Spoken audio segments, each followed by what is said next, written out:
नमस्कार, सलाम, सत श्री अकाल, जोहार। मेरा नाम है इमरान और आप देख रहे हैं जर्नलिस्ट इमरान ऑफिशियल। आज की इस क्राइम की कहानी में आपके लिए हम लेकर आए हैं एक ऐसी सच्ची घटना जिसे देखने और सुनने के बाद आप यही कहेंगे कि पुलिस किस प्रकार से अपने वर्दी का नाजायज़ फ़ायदा उठा सकती है। और यह भी कह सकते हैं आप कि एक पत्रकार अपने पत्रकारिता की गरिमा को किस प्रकार से डुबो सकता है। इसका फैसला होना भी बाकी है क्योंकि केस कोर्ट में लंबित है, लेकिन कोर्ट के बाहर पत्रकार और पुलिस के बीच किस प्रकार से आंख मिचौली की कहानी और खेल चल रहा है, उसे लेकर आपके लिए हम आए हैं। कोर्ट का फैसला बाद में आएगा, लेकिन पहले आपको ही तय करना है कि पुलिस अपने वर्दी का नाजायज़ फ़ायदा उठा रही है या फिर पत्रकार अपनी पत्रकारिता का नाजायज़ फ़ायदा उठा रहा है। चलिए शुरू करते हैं। 29 जनवरी 2025 को सारण के दिघवारा थाना परिसर स्थित महिला बैरक में एक कांस्टेबल नूतन कुमारी के कमरे में एक नौजवान मिलता है। उस नौजवान को पकड़ने के लिए थाने की पूरी पुलिस लग जाती है। पहले उस रूम को घेरती है, उसके बाद दरवाज़ा खुलवाती है। दरवाज़ा खुलवाने के बाद पुलिस अंदर प्रवेश करती है। उस थाना अध्यक्ष का नाम है अंकित कुमार सिंह।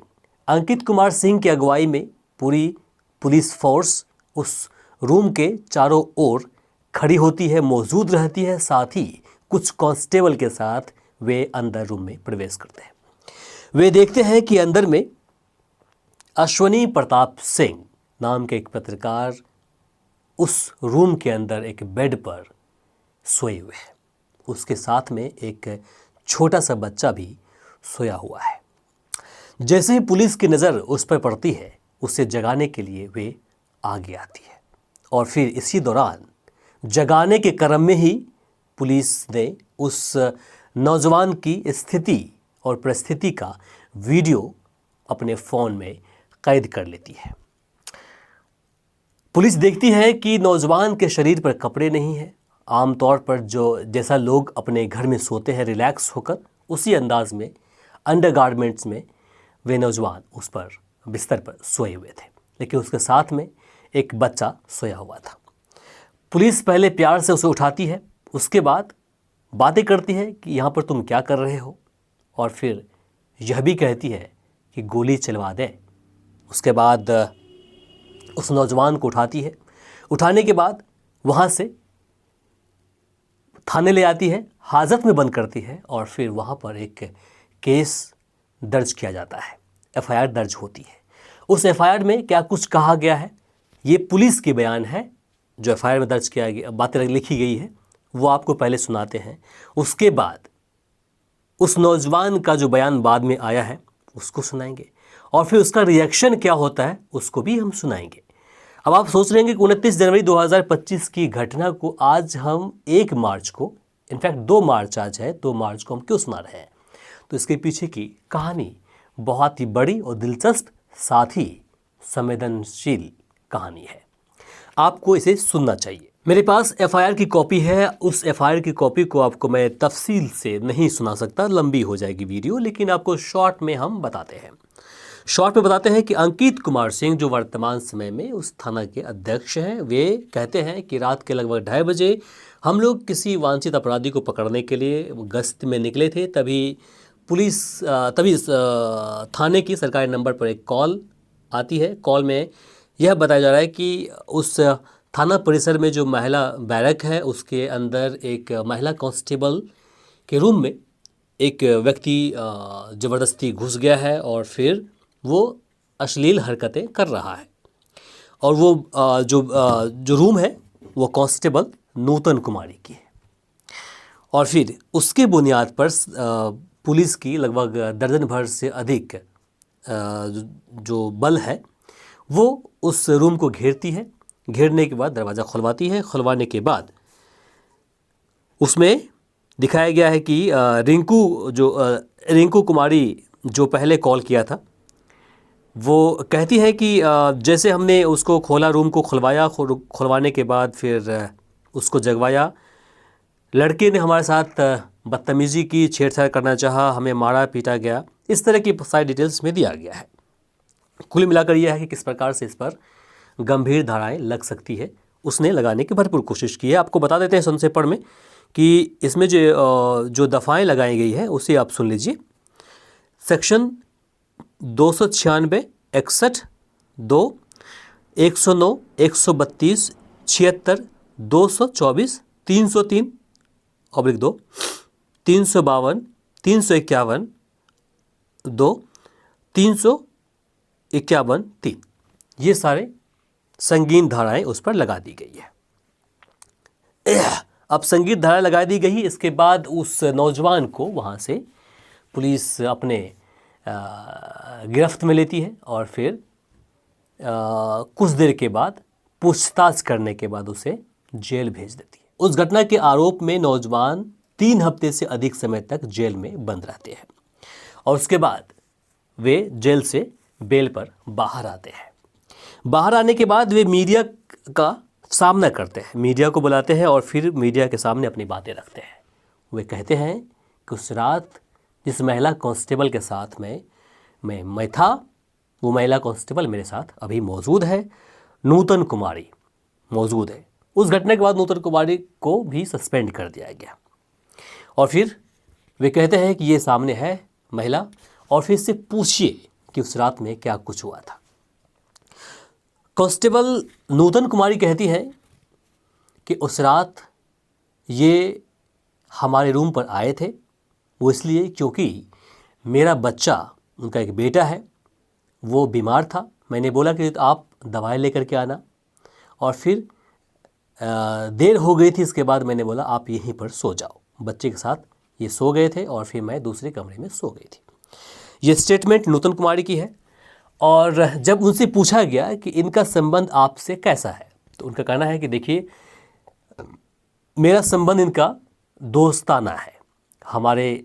मेरा परिवार और इनका परिवार दोनों आपस में सालों से मिलते जुलते आ रहे हैं, इसलिए हमारा रिलेशन पारिवारिक है और ये मेरा दोस्त है। इसके बाद जब बातें खुलती है तो पता चलता है कि नूतन कुमारी, जो अभी कांस्टेबल थी, फ़िलहाल सस्पेंडेड है, वो डिवोर्स के लिए पहले से ही आवेदन कोर्ट के अंदर डाल रखी है। तो डिवोर्स भी अपना अंडर प्रोसेस है, लेकिन अभी तक हुआ नहीं है, ऐसी बातें सामने आ रही है। अब नूतन कुमारी कहती हैं कि देखिए, जो थानाध्यक्ष हैं, थानाध्यक्ष की बुरी नज़रें मुझ पर थी। जैसे उसे पता चला कि मैं डिवोर्स फाइल की हूँ, इसके बाद से मेरे पीछे पड़ गए।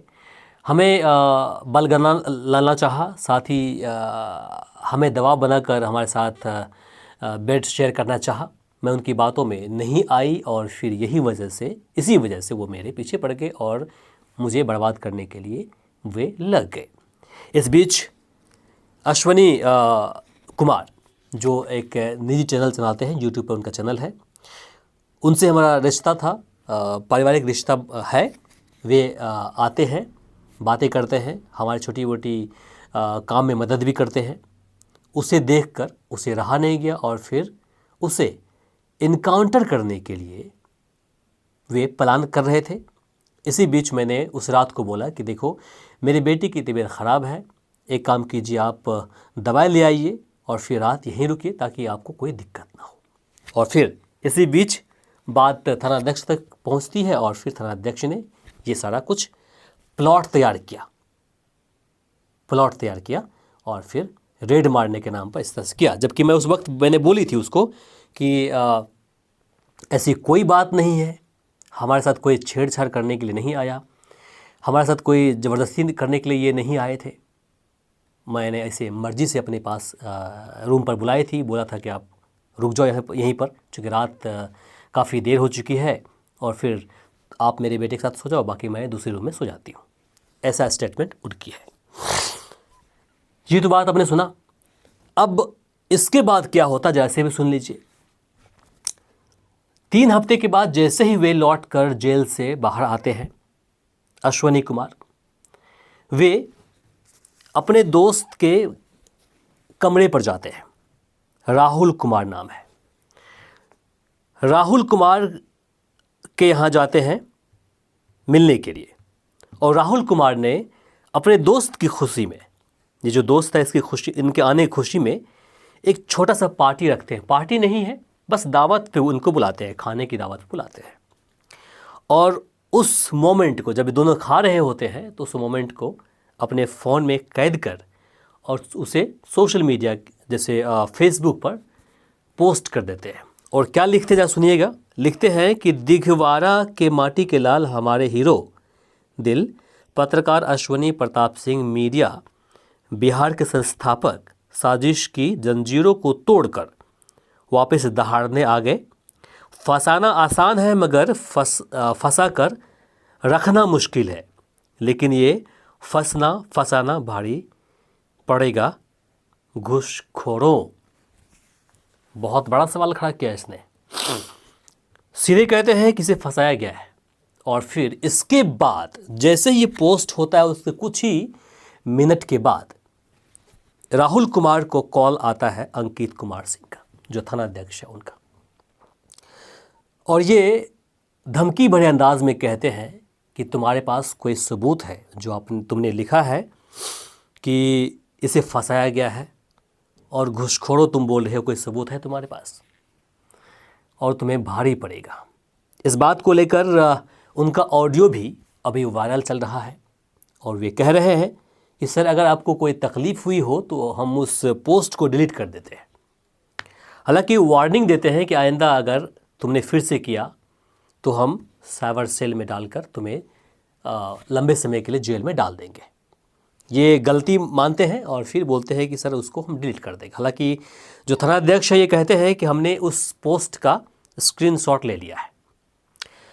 अब जानकारी मिल रही है कि इसके अगले ही पल 1-2 घंटे के अंदर ही रात में पुलिस, जो दिघवाड़ा थाना की पुलिस है जिसकी अगुवाई अंकित कुमार सिंह कर रहे थे थानाध्यक्ष, वे सीधे दरवाज़ा तोड़कर रूम में पहुंचते हैं और फिर इनकी पत्नी के साथ बदतमीज़ी करते हैं और फिर इसे वहीं से उठा लेते हैं। उठाकर थाने ले आते हैं और फिर इनके साथ पिटाई करते हैं, ऐसा आरोप है। हालांकि इस घटना के बाद एक दूसरी थ्योरी तैयार हो गई थी। उस थ्योरी के अंदर जो कहानी है एफआईआर के माध्यम से मेरे तक बातें पहुंची है, तो उससे मैं आपको संक्षेपण में बताता हूं, सुनाता हूं। ऐसा है कि पुलिस अवर निरीक्षक संजय कुमार सुमन वर्तमान में दिघवाड़ा थाना में ही वे पदस्थापित हैं, और ये लिखते हैं कि 22 फरवरी 2025 को समय करीब 22:10 पर, ये रात के 10:10 की कहानी बता रहे हैं कि वे अपने बाकी दल बल के साथ निकले थे गश्त पर। तभी ये बता रहे हैं कि दिघवाड़ा थाना अंतर्गत 17 नंबर रेलवे ढाला दिघवाड़ा 4 लेन के पास पहुंचा तो पुलिस की गाड़ी को देखकर एक व्यक्ति भागने लगा, और भागने लगा तो आगे जाकर इन्होंने उसे पकड़ा। पकड़ने के बाद उस व्यक्ति के कमर से जिंदा कारतूस इन्होंने बरामद किया, और देसी कट्टा को लेकर कह रहे हैं कि उस देसी कट्टा को उसने कहीं फेंक दिया, और फिर इसके जेब से वो निकला। राहुल कुमार यादव की बात कर रहे हैं। राहुल कुमार यादव भी पत्रकार हैं, वे भी एक डिजिटल चैनल चलाते हैं। तो उन्होंने इस तरह से प्लॉट तैयार किया, और फिर इनके खिलाफ आर्म्स एक्ट के साथ साथ कई सारे संगीन धाराओं में एफआईआर दर्ज की गई, और फिर इसे जेल भेज दिया गया। अब जेल से निकलने के बाद अश्वनी कुमार सिंह कहते हैं कि उसे भी गलत तरीके से प्लॉट तैयार कर फंसाया गया, और चूँकि उन्होंने मेरे फेवर में एक पोस्ट किया था, आवाज़ बाकी पत्रकारों की बाहर ना निकले उसे दबाने के लिए उन्होंने अपने वर्दी का गलत फ़ायदा उठाया। और जिस प्रकार से बात सामने आ रही है कि उसे राहुल कुमार को उनके घर से उठाया गया और जिस तरह से एफआईआर के अंदर दर्शाया गया है कि उसे रेलवे डाला के पास खदेड़ कर पकड़ा गया, पीछा कर पकड़ा गया, उनके कमर से जिंदा कारतूस मिला है, साथ ही देसी कट्टा को लेकर कह रहे हैं कि बाहर फेंक दिया था। तो ये सारा कुछ देखने और सुनने के बाद ऐसा प्रतीत हो रहा है कि कहीं ना कहीं इसके अंदर तो दाल में कुछ काला ज़रूर है। चूँकि गिरफ्तारी जो सूची और जब्ती जो है इनका वही का दिखा रहे हैं, लेकिन वहीं उनके जो परिजन है उनका कहना है कि उसे घर से ले गया था। अब राहुल कुमार अभी जेल में है, उसे भी हो सकता है कि आने वाले वक्त में सबूत के अभाव में बेल मिल जाए और हो सकता है कि उसे ना भी मिले, उनका रिकॉर्ड खंगाला जाएगा और दलीलें चलेगी, बेल मिल सकती है और ना भी मिल सकती है। लेकिन एक बात तो सामने है कि जिस प्रकार से इस घटना को प्रदर्शित किया गया है, इनका प्लॉट तैयार किया गया है, उसे देखने के बाद ऐसा प्रतीत हो रहा है कि दाल में कुछ काला ज़रूर है। बाकी कोर्ट का फैसला आएगा, लेकिन उससे पहले मैंने आपके सामने ये बात इसलिए रखी है ताकि आप भी समझ जाएं कि ये वर्दी का नाजायज़ फ़ायदा है या फिर जो पत्रकार लोग हैं वे गलत कर रहे हैं, आपको समझना पड़ेगा। बाकी ये ख़बर पिछले एक हफ्ते से सोशल मीडिया के अलग अलग प्लेटफॉर्म पर वायरल है। लोग इस खबर को लगातार शेयर कर रहे हैं। पुलिस जो पदाधिकारी हैं, संबंधित पुलिस पदाधिकारी हैं, उन पर सवाल खड़ा कर रहे हैं और जिस तरह से कार्रवाई हो रही है इसे देखने के बाद तो ऐसा ही होता है कि अगर इस तरह से पुलिस अधिकारी अपने वर्दी का नाजायज़ फ़ायदा उठाए तो वो गलत है। हालांकि ये अंडर विचाराधीन है, कोर्ट के अंदर है, कोर्ट फैसला करेगा कि कौन दोषी है और कौन निर्दोष। बाकी आम जनताओं के बीच में ये बातें हमने इसलिए रखी है ताकि आप भी समझ पाएँ और आप भी फैसला कर लें कि कौन इसमें दोषी है या फिर कौन है निर्दोष। अगर आप नूतन कुमारी की बातें करें जो कांस्टेबल थी, तो अगर मान लीजिए कि उसने शेयर भी किया है बेड, तो वो बालिग है, देश का संविधान उसे अलाउ करता है, वो कर सकती है जब तक कि उनके ख़िलाफ़ कुछ ना हो जाए। जब तक उनकी मर्ज़ी है तब तक वो सही है, जब उनकी मर्ज़ी नहीं रहेगी वो गलत होगा, कानून के ख़िलाफ़ होगा। लेकिन इनका कहना है कि हमने कोई आवेदन नहीं दिया है, उस पर साइन भी हमने नहीं किया है, हमारे साथ कोई छेड़छाड़ हुआ ही नहीं, हमारे साथ कोई बदसलूकी नहीं की गई है, तो मैं क्यों करूं? तो ये सारी बातें हैं।